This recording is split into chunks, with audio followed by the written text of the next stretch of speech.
பிரபஞ்ச தோற்றத்துக்கு காரணமாக இருந்தது என்னென்னு பார்த்தோன்னா 2 விஷயந்தான். ஒன்று விந்து, இன்னொன்று நாதம். அதாவது ஒன்று ஒலி, இன்னொன்று சப்தம். அதை தான் சிவம் அப்புறம் சக்தி அப்படின்னு சொல்கிறோம்.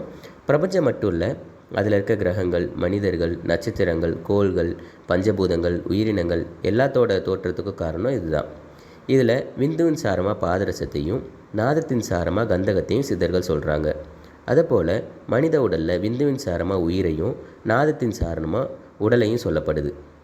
இதில் பாதரசம் சிவவிந்து அப்படின்னு சித்தர்கள் சொல்கிறாங்க. சிவனோட விந்துவாக இது கருதப்படுது. இதில் 7 குற்றங்கள் இருக்குது. அதாவது 7 சட்டைகள் அப்படின்னு சொல்லுவாங்க. இது ஒவ்வொரு குற்றத்தையும் நீக்கிறதுக்கு ஒவ்வொரு மூலிகை சார் விட்டு அரைச்சி அதை சுத்தம் பண்ணும். சுத்தம் பண்ணிவிட்டு முறைப்படி மணியாக செஞ்சு அதை நம்ம உடலில் அணிஞ்சு வந்தோம்னா அது தியானம், அப்புறம் ஆன்மீகம், யோக நிந்தனைகள் இதுக்கெல்லாம் பயன்படும். அது மட்டும் இல்லாமல் இதை கழுத்தில் போட்டிருந்தோன்னா கண்ம நோய்கள் நீங்கும் அப்படின்னு சித்தர்கள் சொல்கிறாங்க. இது போலவே நாதசாரமான உடலை பாதுகாக்கிறதுக்கு பஞ்சபூத கூறுகளாக உருவான நவபாஷாணங்கள். இந்த நவபாஷாணங்கள்ங்கிறது 9 விதமான பாஷாணங்கள். ஒவ்வொன்றும் ஒவ்வொரு பூதத்தோட கூறுபாடோட உடையது. 9 பாஷாணங்களையும் தனித்தனியாக முன்னாடி சொன்ன மாதிரியே ஒவ்வொரு மூலிகை சாரில் சுத்தி பண்ணணும். சுத்தி பண்ணிவிட்டு 9 பாஷாணங்களையும் ஒன்றா இணைச்சி அதை கட்டாக்கணும்.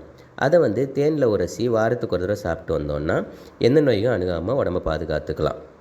பாதரசத்தையும் நவபாஷாணத்தையும் முறைப்படியே கட்டி அதை மணி வடிவத்திலேயோ இல்லை மாலை வடிவத்திலேயோ அல்லது சிலை வடிவத்திலேயோ செஞ்சு தரப்படும். இது வேணுங்கிறவங்க கீழே இருக்க தொலைபேசி எண்ணில் வாட்ஸ்அப் மூலமாக தொடர்பு கொள்ளலாம். நன்றி.